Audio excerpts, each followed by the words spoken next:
नमस्कार, मैं जसबीर हीरा।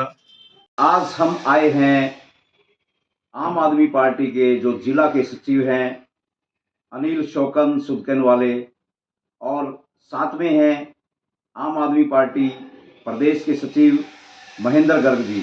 आज इनसे जानते हैं नरवाना विधानसभा में जो अनिल रंगा यहाँ से प्रत्याशी उतारे हैं, कल ही उन्होंने नामांकन भरा है, तो आज परिचर्चा करेंगे आम आदमी पार्टी की नीतियों के बारे में। आम आदमी पार्टी का क्या रुझान है हरियाणा के अंदर, वही चर्चा करने जा रहे हैं हम अनिल शौकन सुदकन वाले जी से। तो अनिल जी नमस्कार। तो आप बताइए, जो नरवाना विधानसभा क्षेत्र है इसमें अनिल रंगा को प्रत्याशी उतारा गया है, तो आप भी काफ़ी सालों से यहाँ पर आम आदमी पार्टी में काम कर रहे हैं, तो इसके आम आदमी पार्टी की नीतियाँ और जो हरियाणा विधानसभा क्षेत्र में कैसा माहौल है, क्या आप किस प्रकार से कार्य को सुचारू रूप से चला रहे हैं, किस प्रकार से आप इस चीज़ को देखते हैं? देखिए, जो आम आदमी पार्टी की नीतियाँ हैं वो शुरू से ही जनमानस के लिए बनाई गई हैं। आम आदमी का मतलब जो आम आदमी से जुड़े हुए मुद्दे हैं। दिल्ली में जब पहली बार सरकार बनी तो हमने सिर्फ वही कामों को प्राथमिकता दी जो मध्यम वर्ग या आम आदमी के ही काम आते हैं। जैसे बिजली का मुद्दा था, बिजली हमने 300 यूनिट फ्री दिल्ली में करके दिखाई, पानी का बिल हमने फ्री करके दिखाया, स्वास्थ्य सुविधाओं की तरफ हमने ध्यान दी, फ्री बिजली, 5 लाख रुपए तक की कोई भी ऑपरेशन या दवाइयाँ हैं वो फ्री करके दी। डोर स्टेप डिलीवरी जो हमने 25-30 जो चीज़ें थी जिनको दफ्तर में जाके लोगों को कार्य करवाना पड़ता था, तो वो सारे घर पे ही हमने आरंभ किए। महिलाओं के लिए बसों में फ्री की सुविधा दिल्ली के अंदर हमने दी। तो इस तरह की जो योजनाएं थी जिसको आम जनमानस का फायदा होता था, तो यही हमारे मुद्दे थे और यही हमारी घोषणाएं थी। तो आम आदमी पार्टी ने इसी बल पे दिल्ली के अंदर तीसरी बार सरकार बनाई है, और पंजाब में भी इन्हीं मुद्दों को लेकर हम गए। पंजाब के लोगों ने भी भारी बहुमत से आम आदमी पार्टी की सरकार बनाने का काम किया। जहाँ तक आपकी बात है कि हरियाणा के अंदर चुनाव की, तो हरियाणा में वही हम बेसिक मुद्दे लेके आ रहे हैं जिनको आम आदमी की जरूरत होती है। बिजली की हर एक गरीब आदमी को ज़रूरत है, पानी की यहाँ बड़ी समस्याएं हैं, खारा पानी निकलता है, पानी के बिलों की हमने यहाँ पे समस्याएं जानी है लोगों से, तो पानी हम खरीदेंगे। और स्वास्थ्य सेवाओं का हाल तो बुरा हाल है। यहाँ पर बड़े बड़े प्राइवेट हॉस्पिटल में, गुड़गांव के हॉस्पिटल हैं, हिसार के हॉस्पिटल हैं, लोगों को छोटे से छोटे इलाज के लिए भी प्राइवेट अस्पताल का सहारा लेना पड़ता है। तो हम इन्हीं मुद्दों को लेके आए हैं, बिजली, पानी, स्वास्थ्य और शिक्षा के ऊपर। शिक्षा के ऊपर दिल्ली में हमने बहुत अच्छा काम किया है, यहाँ भी हम स्कूलों का बहुत बुरा हाल है, तो उन्हीं को देखते हुए 4 बेसिक मुद्दों को लेकर हम यहाँ आए हैं।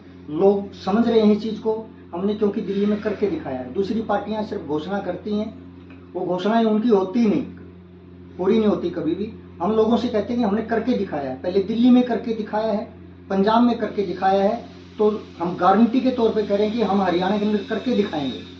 और इसलिए लोग विश्वास करते हैं केजरीवाल जी पे, केजरीवाल जी की नीतियों पे। भारी बहुमत से लोग यहाँ जिताने का काम करेंगे। तो जैसे कि पिछले दिनों पहले एक किसान आंदोलन हुआ, बहुत लंबा चला, जो मतलब भारतवर्ष क्या पूरे वर्ल्ड का ऐसा आंदोलन कभी भी नहीं चला इतना लंबा, और उसमें काफ़ी किसानों की जानें भी गई, और साथ में हमारे जो पहलवान हैं उनको भी सड़कों पर पीटा गया इस पिछली सरकार में, भाजपा की सरकार में। तो इसके बारे में आप अपना वक्तव्य देंगे? देखिए, भारत की जो अर्थव्यवस्था है वो कृषि आधारित है, ये बात सबको समझ में आती है। और किसान जीवित रहेगा तो यहाँ की अर्थव्यवस्था जीवित रहेगी। नो फार्मर नो फूड आपने जगह जगह देखा होगा। तो किसानों के लिए भाजपा सरकार एक बिल लेके आई थी, खेती को ख़त्म करना उसका उद्देश्य था। किसी प्रकार का कोई सहयोग नहीं, सड़कें खेतों के बीच से निकाली जा रही हैं, हाईवे निकाले जा रहे हैं, बड़े बड़े डेवलपरों को ज़मीनें दे के वहाँ पे फ्लैट्स बनाए जा रहे हैं, एमएसपी नहीं दे रही, उचित मूल्य कृषि का नहीं मिल पा रहा, बिजली कनेक्शन नहीं मिल पा रहे किसानों को सिंचाई के लिए। तो किसानों के लिए तो ये विरोध करने वाली सरकार है, विरोधी सरकार है। आम आदमी पार्टी सरकार जब भी उस मुकाम पे पहुंचेगी कि वो किसान के लिए कुछ कर सकते, तो एमएसपी सबसे पहले लागू करेगी। हमने पंजाब के अंदर भी काफ़ी फसलों का, जैसे मूंग आदि फसलों का, हमने एमएसपी वहाँ पे राज्य सरकार की तरफ से निर्धारित किया है और दे रहे हैं पिछले साल से। जीरी का, पराली का जो संकट है धुएं का, पंजाब सरकार मशीनों पे सब्सिडी दे रही है किसानों को, और किसी प्रकार की कोई किसानों की मांग है वो सारी हमने मान ली है।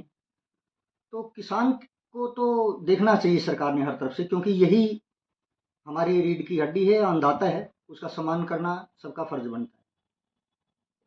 और ये जैसे हमारे खिलाड़ियों को भी पीछे रोड पे पीटा गया, पहलवानों को, है नहीं, देखिए, ये तो गलत है ना। ये जो सरकार है भाजपा सरकार, ये किसान, मजदूर, खिलाड़ी, नौजवान, ये सबके विरोध में है। ये तानाशाही सरकार है, जिन्हें किसानों को पीटा, खिलाड़ियों को पीटा। इन्होंने तो हरियाणा के अंदर सरपंचों और नंबरदारों को नहीं छोड़ा, उनको भी पीटा। जनता के चुने हुए प्रतिनिधि थे, उनको पंचकुला के अंदर पिटाई करवाई।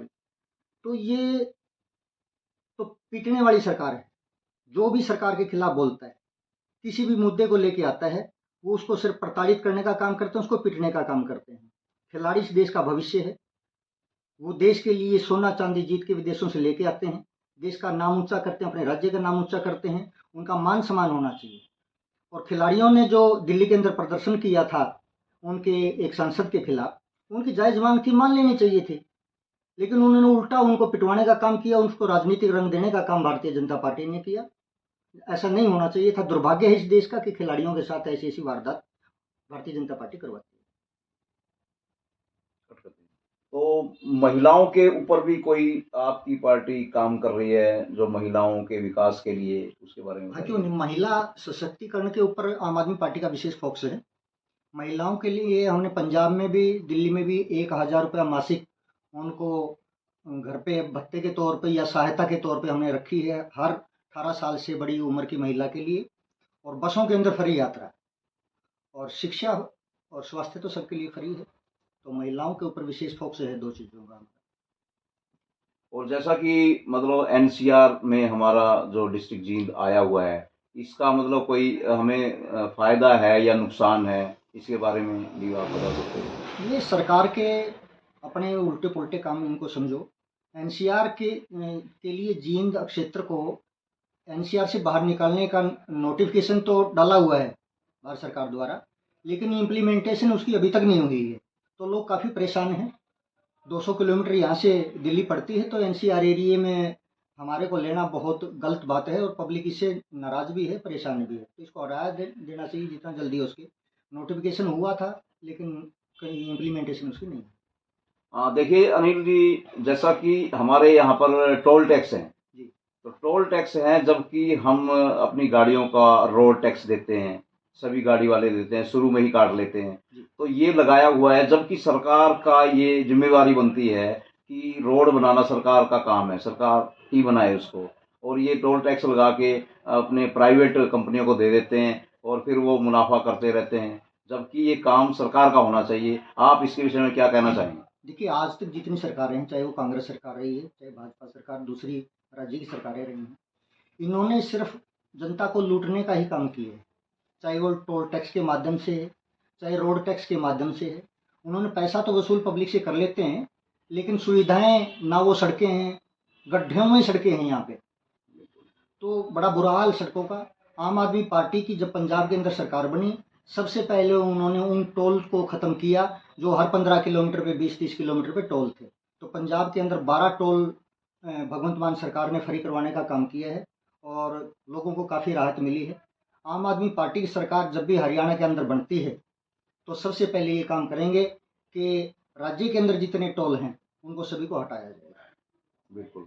और ये जैसा कि ये है ना, पंजाब के अंदर ज़्यादातर क्या है कि वो जो मोटरसाइकिल पे दो दोपहिया वाहन पे चलते हैं, उनकी वैसे चेकिंग तो करते हैं, लेकिन उनका हेलमेट की वजह से चालान नहीं काटते।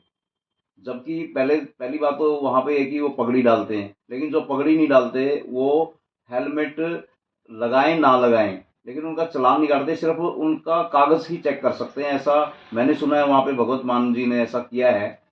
और यहाँ पे हरियाणा के अंदर क्या है, जैसे कि हर छोटे से शहर में किसी को दवाई लेने जाना है, किसी को कोई बच्चा छोड़ के आना है, तो ये मतलब चालान काट देते हैं, चेकिंग करते हैं। तो ये होना चाहिए, नहीं होना चाहिए, इस पर इस विषय में आप अपने विचार बता सकते हैं। देखिए, पंजाब के अंदर तो क्योंकि सिख समुदाय बाहुल्य राज्य है, तो सिखों की भावनाओं के अनुरूप वहाँ डिसीजन लिए गए हैं। चाहे सेना का मामला हो या आम पब्लिक का मामला हो, तो पगड़ी क्योंकि उनके सिर पे पहले ही है, और हेलमेट का उद्देश्य भी यही है कि वो सिर को सुरक्षित रख सके। तो जब पगड़ी उनके सिर पे है तो हेलमेट का की औपचारिकता वहाँ नहीं होती। साथ बैठे आदमी का आपने जिक्र किया, वो इसलिए नहीं करता, कोई मान लो बाजार के अंदर है तो वो कोई 20 की स्पीड से 10 की स्पीड से बाइक है तो उसको हेलमेट की आवश्यकता नहीं होना चाहिए। हाँ, हाईवे के ऊपर जरूर पीछे बैठी सवारी को हेलमेट हो, दोनों सवारी के हैं। अगर पगड़ी है तो कोई आवश्यकता नहीं है, ऐसा कोई ठोस नियम नहीं है इस चीज़ का। पगड़ी बंधी हुई है तो हेलमेट की कोई आवश्यकता मेरे हिसाब से नहीं, वो सिर की रक्षा से मतलब है, कैसे भी हो। तो हमारे बीच में हरियाणा के जो सचिव हैं आम आदमी पार्टी के, महेंद्र गर्ग जी, वो भी बैठे हैं। उनसे जानकारी लेते हैं कि जो आम आदमी पार्टी का जो नरवाना विधानसभा क्षेत्र है, उसके अंदर आप कौन कौन सी क्या क्या योजनाएं लेके आ रहे हैं, क्या काम करेंगे, किस प्रकार से आप आम आदमी पार्टी को एक आम जनमानस के बीच में लेके जाएंगे। सबसे पहले नरवाने की जो मुख्य समस्या है पानी की है। हाँ जी। यहाँ सीवर सिस्टम बिल्कुल ख़त्म हो चुका है। अगर 2 मिनट की बरसात आती है तो हम वहाँ जा नहीं सकते। सबसे पहले मेरा यही रहेगा कि मैं यहाँ का सीवर व्यवस्था ठीक करूँ। बिल्कुल। सीवर व्यवस्था ठीक हो जाएगी तो पानी की व्यवस्था भी ठीक हो जाएगी, तो उनसे सड़कें भी नहीं टूटेंगी। जो सड़कें टूटती हैं वो पानी से टूटती है। सबसे पहले ये है कि सीवर सिस्टम ठीक हो जाए, यही मुख्य डिमांड है यहाँ की। गलियाँ बन जाती है, गलियाँ सीवर से फिर टूट जाती हैं, तो मेरी ये रहेगी। नंबर 2, शिक्षा। शिक्षा तो एक अनिवार्य है ही है। अगर हम एक बच्चे को शिक्षित कर देंगे, वो रोजगार ले लेगा, फिर 5 किलो अनाज की उसको जरूरत नहीं है। बिल्कुल। तो स्वास्थ्य में मैं कहता हूँ कि हमारे हॉस्पिटल में एक एमडी डॉक्टर नहीं है किसी में भी। उसका नहीं है, अपना नोज थ्रोट ENT नहीं है। हाँ। जबकि 2 डॉक्टर आ जाएं तो 2 डॉक्टर से चाहे कम से कम हमें बाहर फीस तो नहीं देनी पड़ेगी, अनाप शनाप टेस्ट तो नहीं होंगे, चाहे हमें दवाई बाहर से लेनी पड़ जाए, मगर ये चीज़ तो हो जाएगी। तो मेरी है कि कम से कम हॉस्पिटल में 2 डॉक्टर तो ऐसे होने चाहिए। जबकि हमारी 90 कंस्टिट्यूंसी हैं, 90 में 180 डॉक्टरों की जरूरत पड़ी। इन्हीं वजह से हम परेशान हैं। तो हमारी जो पार्टी है वो इस चीज़ को देखते हुए डॉक्टर प्रिस्क्राइब करते हैं। अगर आज मुझे बुखार भी है, अगर मेरा टाइम पे ट्रीटमेंट हो जाए तो मैं ठीक हो जाऊंगा, मगर वो 2 दिन में वो बुखार मेरे लिए जानलेवा बन जाती है। जो मोहल्ला क्लिनिक बनाई है वो इस चीज़ के लिए कि इनिशियली ही बीमारी ख़त्म हो जाती है, वो बड़ा रूप नहीं लेती।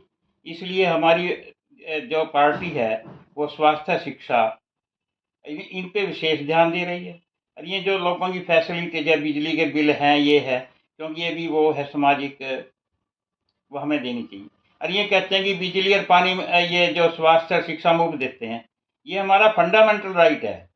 हमारे संविधान में भी लिखी हुई है कि 2 चीज़ तो इन्होंने मुहैया करानी ही है। दूसरे देशों में जबे कराई जाती है, और इसको अपोजिशन वाले कि ये फ्री दे रहे हैं। फ्री नहीं है, ये हमारा मौलिक अधिकार है। संविधान ने दिया कि इनको शिक्षा और अपना स्वास्थ्य दी जाए। अगर हम ये 2 चीज़ मिल जाएगी, हमें और चीज़ की जरूरत ही नहीं है। हमारा 10,000 रुपये महीना एक फैमिली का इन दोनों चीज़ों में खर्च होता है।